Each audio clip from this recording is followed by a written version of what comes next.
ଯୋହନ ଲିଖିତ ସୁସମାଚାର ଯୋହନ 1 ଅଧ୍ୟାୟ। ଜଗତ ଆରମ୍ଭର ପୂର୍ବରୁ ବାକ୍ୟ ଥିଲେ, ସେହି ବାକ୍ୟ ପରମେଶ୍ୱରଙ୍କ ସହିତ ଥିଲେ, ସେହି ବାକ୍ୟ ପରମେଶ୍ୱର ଥିଲେ। ସେହି ବାକ୍ୟ ଆରମ୍ଭରୁ ପରମେଶ୍ୱରଙ୍କ ସହିତ ଥିଲେ। ତାହାଙ୍କ ଦ୍ୱାରା ସବୁକିଛି ସୃଷ୍ଟି ହୋଇଛି। ଏହି ସଂସାରରେ ଏପରି କିଛି ବସ୍ତୁ ନାହିଁ ଯାହା ତାହାଙ୍କ ଦ୍ୱାରା ସୃଷ୍ଟି ହୋଇନାହିଁ। ତାହାଙ୍କଠାରେ ଜୀବନ ଥିଲା। ସେହି ଜୀବନ ପୃଥିବୀର ଲୋକମାନଙ୍କ ପାଇଁ ଆଲୋକ ଥିଲା। ସେହି ଆଲୋକ ଅନ୍ଧକାରରେ ଆଲୋକିତ ହୁଏ, କିନ୍ତୁ ଅନ୍ଧକାର ଆଲୋକକୁ ଲୋପ କରିପାରିନାହିଁ।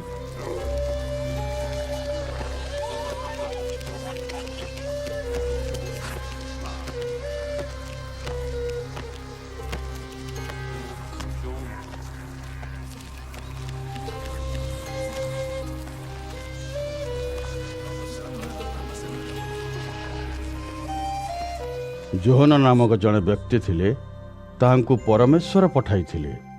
ସେ ଲୋକମାନଙ୍କୁ ସେହି ଆଲୋକ ବିଷୟରେ କହିବା ପାଇଁ ଆସିଥିଲେ। ତାହାଙ୍କ ମାଧ୍ୟମରେ ସବୁ ଲୋକ ଆଲୋକ ବିଷୟରେ ଶୁଣିପାରିଲେ ଓ ବିଶ୍ୱାସ କରିପାରିଲେ। ଯୋହନ ନିଜେ ଆଲୋକ ନଥିଲେ, କିନ୍ତୁ ସେ ଲୋକମାନଙ୍କୁ ଆଲୋକ ବିଷୟରେ କହିବା ପାଇଁ ଆସିଥିଲେ। ଏହି ପ୍ରକୃତ ଆଲୋକ ଜଗତକୁ ଆସୁଥିଲେ। ଏହି ପ୍ରକୃତ ଆଲୋକ ସବୁ ଲୋକମାନଙ୍କୁ ଆଲୋକ ଦିଅନ୍ତି।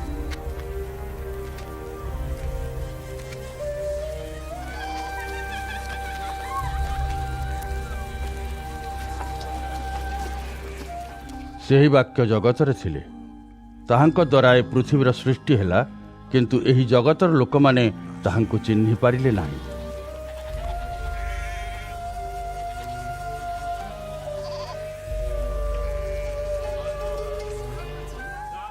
ସେ ତାହାଙ୍କ ନିଜ ଜଗତକୁ ଆସିଲେ, କିନ୍ତୁ ତାହାଙ୍କର ନିଜ ଲୋକମାନେ ତାହାଙ୍କୁ ଗ୍ରହଣ କଲେ ନାହିଁ। ଯେଉଁ ଅଳ୍ପ କେତେକ ଲୋକ ତାହାଙ୍କୁ ଗ୍ରହଣ କଲେ, ସେମାନେ ତାହାଙ୍କ ଉପରେ ବିଶ୍ୱାସ କଲେ। ଯେଉଁ ଲୋକମାନେ ତାହାଙ୍କୁ ବିଶ୍ୱାସ କଲେ, ସେ ସେମାନଙ୍କୁ ପରମେଶ୍ୱରଙ୍କ ସନ୍ତାନ ହେବାର ଅଧିକାର ପ୍ରଦାନ କଲେ। ସେହି ସନ୍ତାନମାନେ ଅନ୍ୟ ଶିଶୁ ପିଲାମାନଙ୍କ ପରି ଜନ୍ମ ହେଲେ ନାହିଁ। ସେମାନେ ପିତାମାତାଙ୍କର ଇଚ୍ଛା କିମ୍ବା ଯୋଜନା ଅନୁସାରେ ଜନ୍ମଗ୍ରହଣ ନ କରି ପରମେଶ୍ୱରଙ୍କ ଠାରୁ ଜନ୍ମ ହୋଇଥିଲେ। ସେହି ବାକ୍ୟ ମନୁଷ୍ୟ ହେଲେ ଓ ଆମ୍ଭମାନଙ୍କ ସହିତ ବାସ କଲେ। ଆମ୍ଭେ ତାହାଙ୍କର ମହିମା ଦେଖିଲୁ। ଏହି ମହିମା ପରମ ପିତାଙ୍କ ଏକମାତ୍ର ପୁତ୍ରଙ୍କର ଥିଲା। ସେହି ବାକ୍ୟ ଅନୁଗ୍ରହ ଓ ସତ୍ୟରେ ପରିପୂର୍ଣ୍ଣ ଥିଲେ। ଯୋହନ ଲୋକମାନଙ୍କୁ ତାହାଙ୍କ ବିଷୟରେ କହିଲେ। ସେ କହିଲେ, ମୁଁ ଯାହାଙ୍କ ବିଷୟରେ କହୁଥିଲି ସେ ଏହି। ମୁଁ କହିଲି, ମୋ ପରେ ଯିଏ ଆସୁଛନ୍ତି ସେ ମୋ ଠାରୁ ବହୁତ ଶ୍ରେଷ୍ଠ। ସେ ମୋ ପୂର୍ବରୁ ବାସ କରୁଥିଲେ। ବାକ୍ୟ ଅନୁଗ୍ରହ ଓ ସତ୍ୟରେ ପରିପୂର୍ଣ୍ଣ ଥିଲେ। ଆମ୍ଭେ ତାହାଙ୍କ ଠାରୁ ପ୍ରଚୁର ଆଶୀର୍ବାଦ ପାଇଲୁ। ମୋଶାଙ୍କ ଦ୍ୱାରା ଆମ୍ଭକୁ ନିୟମ ମିଳିଲା, କିନ୍ତୁ ଯୀଶୁଖ୍ରୀଷ୍ଟଙ୍କ ଦ୍ୱାରା ଅନୁଗ୍ରହ ଓ ସତ୍ୟ ମାର୍ଗ ଆସିଲା। ପରମେଶ୍ୱରଙ୍କୁ କୌଣସି ଲୋକ କେବେ ଦେଖିନାହିଁ, କିନ୍ତୁ ଏକମାତ୍ର ପୁତ୍ର ଯୀଶୁ ହେଉଛନ୍ତି ପରମେଶ୍ୱର। ସେ ପରମ ପିତାଙ୍କର ଅତି ନିକଟତମ। ପରମେଶ୍ୱର କିପରି ଅଟନ୍ତି, ଏହା ପୁତ୍ର ଆମ୍ଭକୁ ଦେଖାଇ ଦେଇଛନ୍ତି। ଜେରୁସାଲେମରୁ ଯିହୁଦୀମାନେ କେତେକ ଯାଜକ ଓ ଲେବୀୟମାନଙ୍କୁ ଯୋହନଙ୍କ ପାଖକୁ ପଠାଇଲେ। ତୁମ୍ଭେ କିଏ? ଏହା ତାହାଙ୍କୁ ପଚାରିବା ପାଇଁ ଯିହୁଦୀମାନେ ସେମାନଙ୍କୁ ପଠାଇଥିଲେ। ଯୋହନ ମୁକ୍ତ ଭାବରେ କହିଲେ। ସେ ଉତ୍ତର ଦେବା ପାଇଁ ଅସ୍ୱୀକାର କଲେ ନାହିଁ। ଯୋହନ ସ୍ପଷ୍ଟ ଭାବେ ଲୋକମାନଙ୍କୁ ଏହି କଥା କହିଲେ, ମୁଁ ଖ୍ରୀଷ୍ଟ ନୁହେଁ। ଯିହୁଦୀମାନେ ଯୋହନଙ୍କୁ ପଚାରିଲେ, ତାହେଲେ ତୁମେ କିଏ? ତୁମେ କ'ଣ ଏଲିଓ? ସେ ଉତ୍ତର ଦେଲେ, ନା, ମୁଁ ଏଲିଓ ନୁହେଁ। ଯିହୁଦୀମାନେ ପଚାରିଲେ, ତୁମ୍ଭେ କ'ଣ ସେଇ ଭବିଷ୍ୟତ ବକ୍ତା?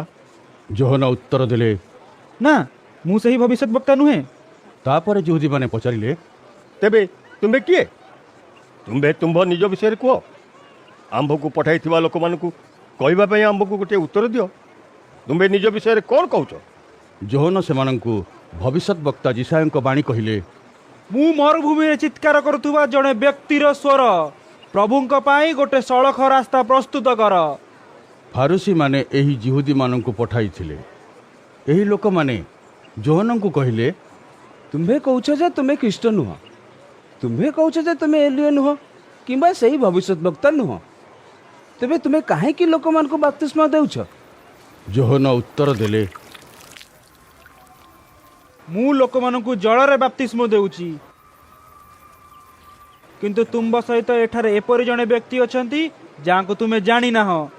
ସେ ବ୍ୟକ୍ତି ମୋ ପରେ ଆସୁଛନ୍ତି, ମୁଁ ତାଙ୍କ ଜୋତାର ଫିତା ଫିଟେଇବା ପାଇଁ ଯୋଗ୍ୟ ନୁହେଁ।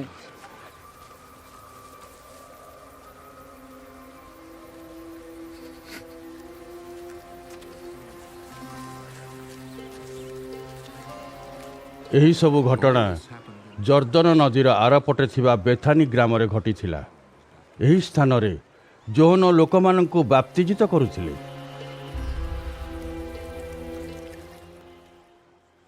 ତହିଁଆର ଦିନ ଯୋହନ ଯୀଶୁଙ୍କୁ ତାହାଙ୍କ ପାଖକୁ ଆସିବାର ଦେଖିଲେ। ଯୋହନ କହିଲେ,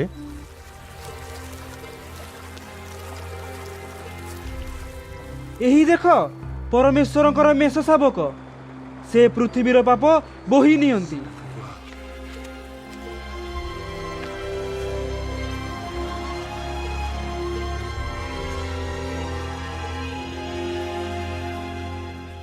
ମୁଁ ଆଗରୁ ଏହି ବ୍ୟକ୍ତିଙ୍କ ବିଷୟରେ କହିଥିଲି।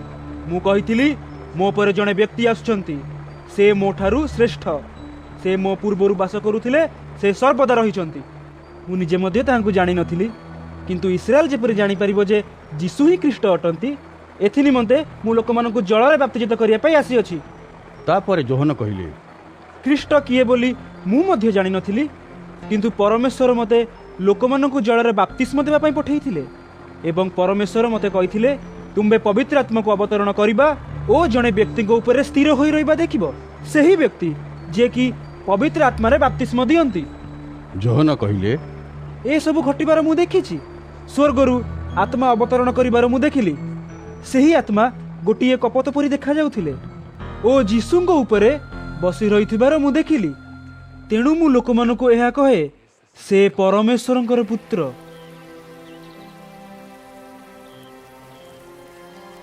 ତହିଁଆର ଦିନ ଯୋହନ ପୁଣି ସେଠାରେ ଥିଲେ। ତାହାଙ୍କ ସହିତ ତାହାଙ୍କର 2 ଜଣ ଶିଷ୍ୟ ଥିଲେ। ସେତେବେଳେ ଯୋହନ ଯୀଶୁଙ୍କୁ ଯିବାର ଦେଖିଲେ। ସେ କହିଲେ, ଦେଖ, ପରମେଶ୍ୱରଙ୍କ ମେଷ ଶାବକ। ସେହି 2 ଜଣ ଶିଷ୍ୟ ଯୋହନଙ୍କ କଥା ଶୁଣିଲେ। ତେଣୁ ସେମାନେ ଯୀଶୁଙ୍କ ଅନୁସରଣ କଲେ।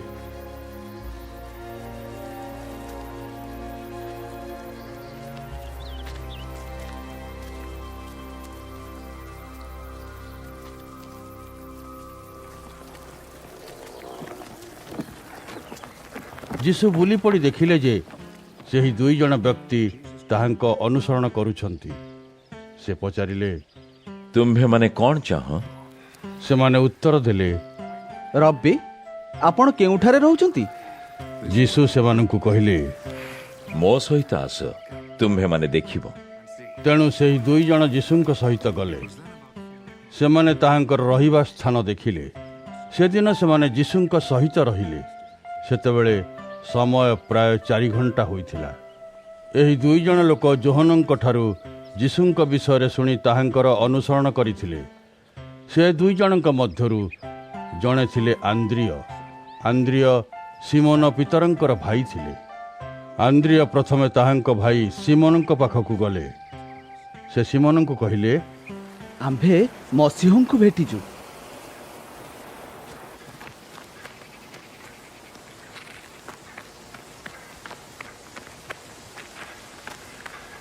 ତାପରେ ଆନ୍ଦ୍ରିୟ ସିମୋନଙ୍କୁ ଯୀଶୁଙ୍କ ପାଖକୁ ଆଣିଲେ।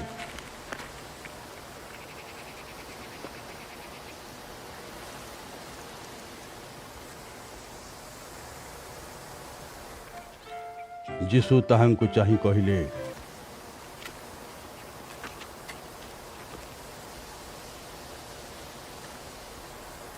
ତୁମ୍ଭେ ଯୋହନଙ୍କ ପୁତ୍ର ସିମୋନ, ତୁମ୍ଭକୁ କେଫା ନାମରେ ଡକା ହେବ। କେଫା ଅର୍ଥାତ୍ ପିତର।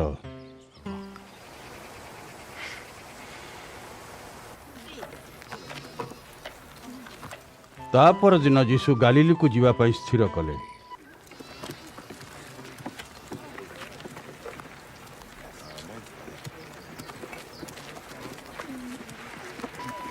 ସେ ଫିଲିପଙ୍କୁ ଦେଖି କହିଲେ,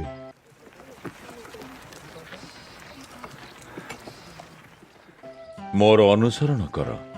ଫିଲିପ ମଧ୍ୟ ଆନ୍ଦ୍ରିୟ ଓ ପିତରଙ୍କ ପରି ବେତ୍ସାଇଦା ସହରର ଲୋକ ଥିଲେ।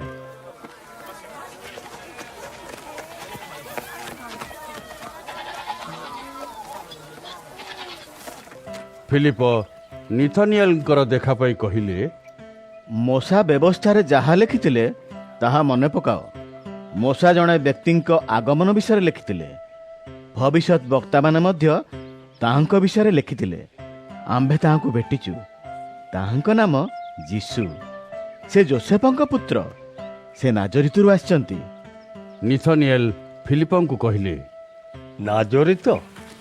ନାଜରିତରୁ କ'ଣ କୌଣସି ଉତ୍ତମ ବସ୍ତୁ ଉତ୍ପନ୍ନ ହୋଇପାରେ? ଫିଲିପ ଉତ୍ତର ଦେଲେ, ତୁମ୍ଭେ ଆସି ଦେଖ। ଯୀଶୁ ନିଥନିଏଲଙ୍କୁ ତାହାଙ୍କ ଆଡ଼େ ଆସିବାର ଦେଖିଲେ। ସେ କହିଲେ, ଏହି ଲୋକ ପ୍ରକୃତରେ ପରମେଶ୍ୱରଙ୍କର ଜଣେ ବ୍ୟକ୍ତି। ତାହାଙ୍କଠାରେ କୌଣସି ଅସାଧୁତା ନାହିଁ। ନିଥନିଏଲ ତାହାଙ୍କୁ ପଚାରିଲେ, ଆପଣ ମୋତେ କିପରି ଜାଣିଲେ? ଯୀଶୁ ଉତ୍ତର ଦେଲେ, ମୁଁ ତୁମ୍ଭକୁ ଡିମ୍ବିରି ଗଛ ତଳେ ଦେଖିଥିଲି। ଫିଲିପ ତୁମ୍ଭକୁ ମୋ ବିଷୟରେ କହିବା ପୂର୍ବରୁ ମୁଁ ତୁମ୍ଭକୁ ଦେଖିଥିଲି।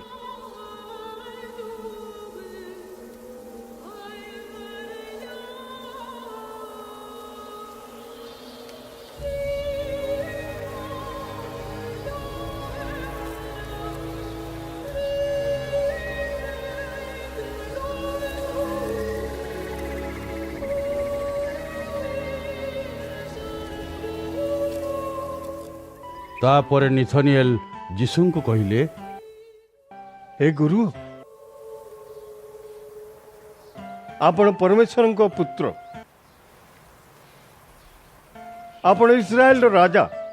ମୁଁ ତୁମ୍ଭକୁ କହିଲି ଯେ ମୁଁ ତୁମ୍ଭକୁ ଡିମ୍ବିରି ଗଛ ତଳେ ଦେଖିଥିଲି। ସେଥିପାଇଁ ତୁମ୍ଭେ ମୋତେ ବିଶ୍ୱାସ କରୁଛ। କିନ୍ତୁ ତୁମ୍ଭେ ତାଠାରୁ ଆହୁରି ଶ୍ରେଷ୍ଠତର ବିଷୟ ଦେଖିବ।